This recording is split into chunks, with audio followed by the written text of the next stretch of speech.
We've got a lot of action coming up this week on stream, including action in Week 5 of the NFL season, Week 6 of the college football season, and we have some weeknight college football action next Tuesday. So be sure you're here for this, and be sure to hit that notification bell so you don't miss a single moment where we go live. And now, on with our feature presentation. September 30th, 2024. It's Week 4 of the NFL season, and as we're at the final day of the month, we've got an absolutely critical battle on our hands down at Hard Rock Stadium under the lights of Monday Night Football between the Miami Dolphins and the Tennessee Titans. For the main team in our story, the Dolphins, they enter this game having lost 2 straight. Lose this game and drop to 1-3, and a few things happen.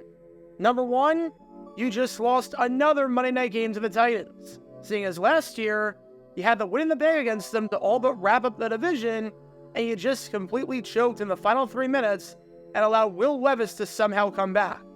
Number 2, you put yourself way behind the 8 ball for the division hunt and for the playoff hunt, as while a 1-3 start isn't insurmountable, it's not good. And with the schedule you have coming up, it's really not good. And number 3, you would have lost 3 straight, making you one of the coldest teams in football and making you one of the biggest disappointments of the season, considering the expectations going in. Nothing about a loss here would be good for the Dolphins. However, what would be good for me is if you hit that like button down below, subscribe, and turn on the notification bell so you don't miss a single video that we post on the channel. We post every single day about the weird and wacky history of the NFL, so if you like that sort of stuff, then this is the place for you. Thanks in advance for your support as we try and hit 70,000 subscribers. As for how this game was going, 3 quarters in, and to say that this was a football game might be an insult to the term football game, because everything about this one was ugly with a capital U. 3 quarters in, and the Dolphins found themselves down 19-6, needing 2 touchdowns over the final quarter in order to come back and win this one, which didn't look likely, seeing how poor the offense looked in every facet. 3rd down on the first play in the 4th quarter, and Huntley runs for a gain of 1. It's close on the spot, but the Dolphins are marked short, and they're going to be faced with 4th and 1. You absolutely have to get the first down here. No questions asked, you have to get the first down. You're near midfield, you need a foot, you don't need a whole lot, your defense hadn't played well this half, and the Titans are killing a ton of time when they get the ball, thanks to their ground game with Tajay Spears and Tony Pollard. So you need to get the first down to keep the drive alive to cut this to a 1-score game. You need to keep this drive alive however you can, and need to move the sticks. And wait a second, you're challenging the spot? Don't get me wrong, it was a close play, but now you throw the flag? You just you just wasted an entire minute off the clock. There was no urgency whatsoever there. You do realize you're losing, right? Even if this challenge is successful, the lack of urgency is astonishing. Why wait that long? Challenge not successful. The spot was a good one, and so the Dolphins face this 4th down. All right, well, that didn't work. You just took a minute off the clock, and you lost a timeout. But now, you're coming off the dead ball with time to talk things over and design a really good 4th down play. I'm sure you'll have something good in mind that's fail-proof that will get the inch that you need in order to move the chains. So, come on, Dolphins. Show me what you got. Comeback here, down 13. Out of the shotgun, handoff, and going nowhere is Achane. Welcome to Dumb Decisions.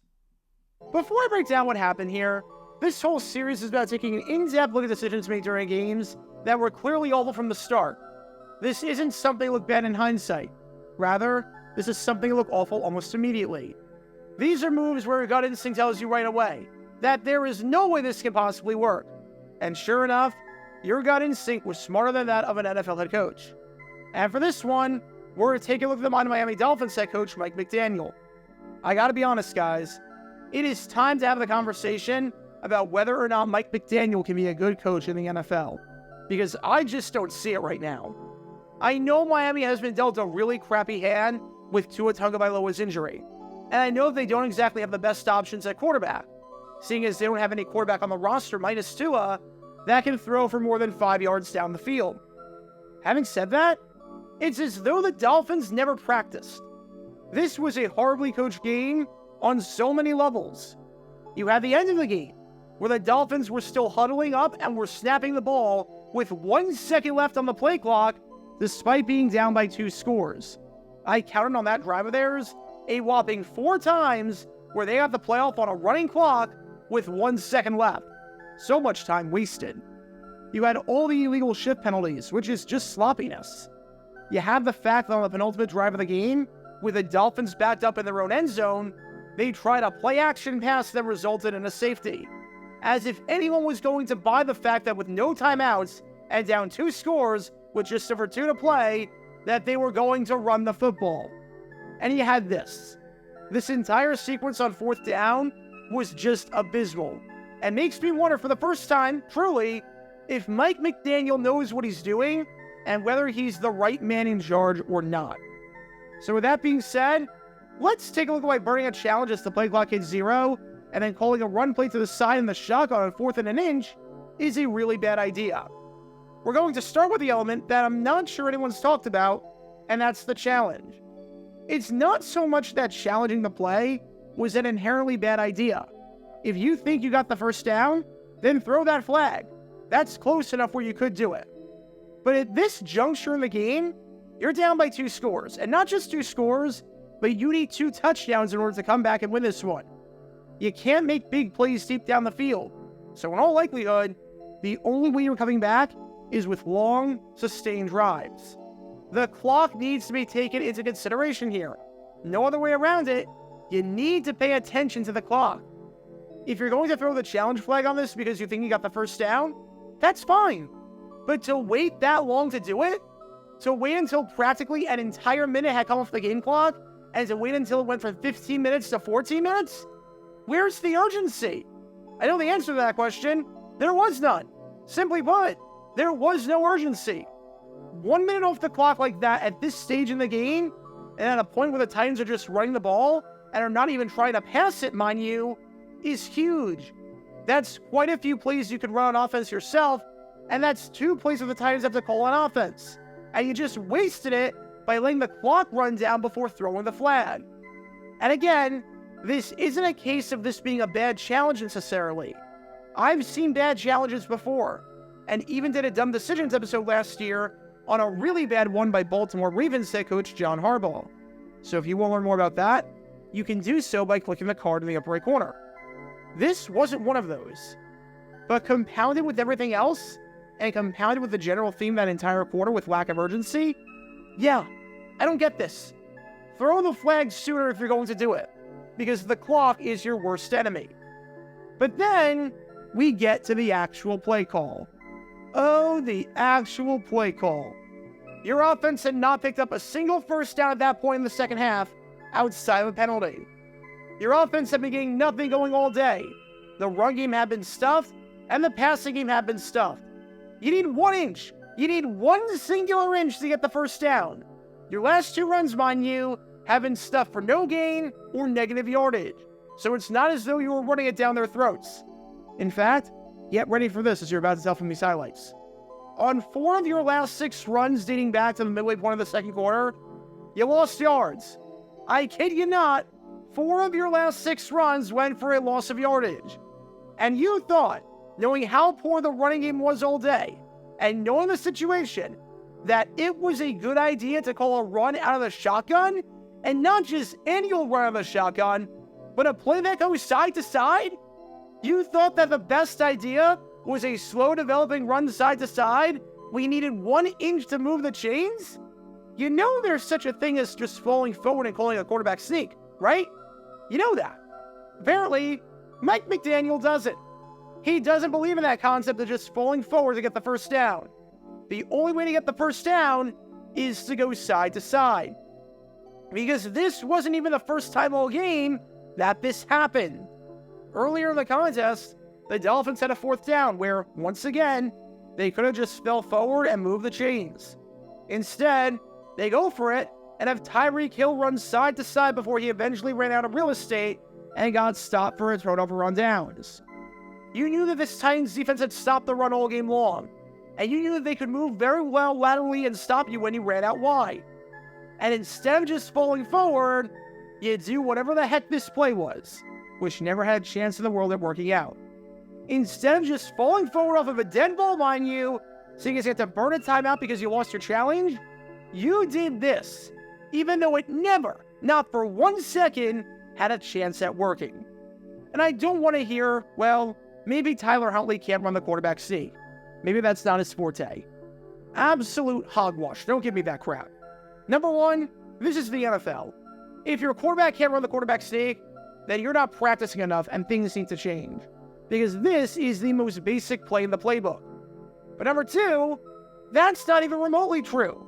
In fact, Huntley can run it quite well.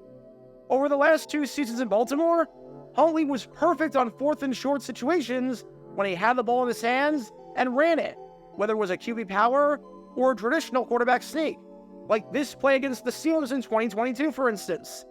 The former Pro Bowler, and maybe the worst Pro Bowl quarterback ever, not named Mike Barella, who you can learn more about by clicking the card in the upper right corner, might not be able to do a whole lot, but he can absolutely run a quarterback sneak. I know that much. That was the higher percentage play here, and your automatic first down with an inch instead of running a play 5 yards back in the shotgun, side to side, when you were stuffed once before on a side-to-side 4th down play, and when you lost yards on 4 of your last 6 runs.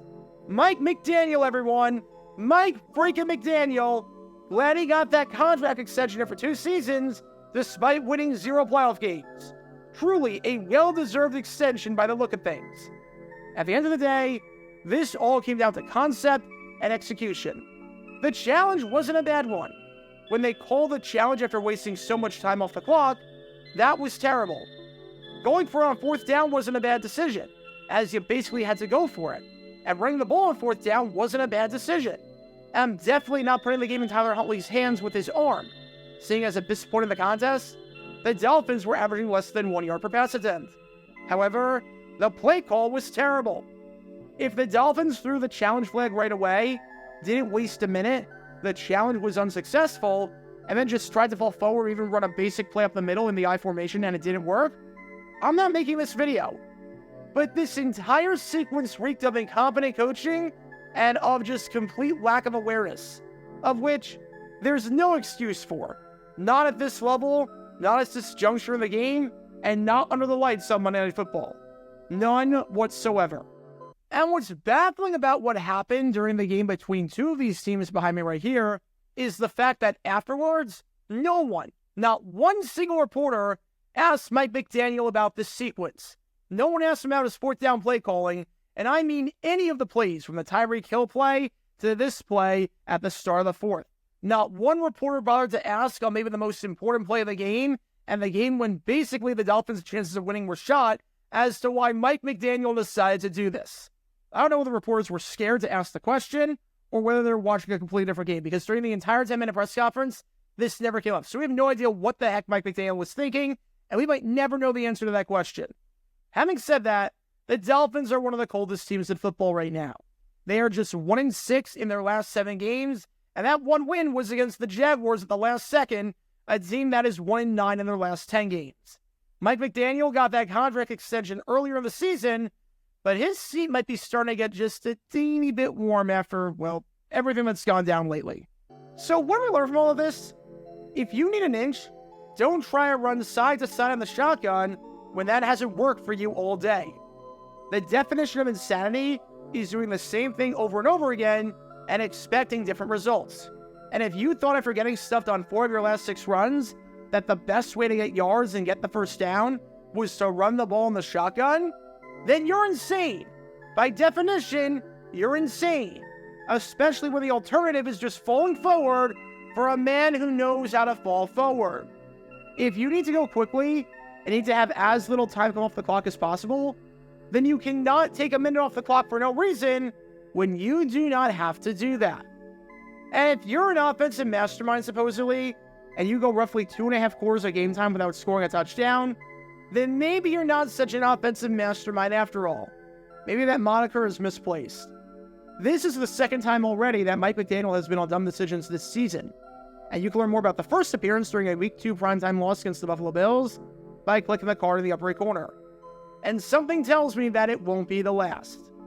Because when all these elements are in play, you can't exactly be surprised when this play backfires. Talk about a dumb decision. Be sure to like and subscribe if you have not done so already, as it helps the channel out a lot. And check out my other channels, JG8 for the history of college football, JG7 for the history of baseball, and JG9 News, where we talk about all things happening in the NFL. Join me every Wednesday night at 8 p.m. Eastern, where we'll play live NFL trivia for cash prizes. And make sure to join me live, as we're on stream just about every single day. And thanks to all our Patreon members and our YouTube members for helping out the channel. See how you become a member and show your support financially in the description down below.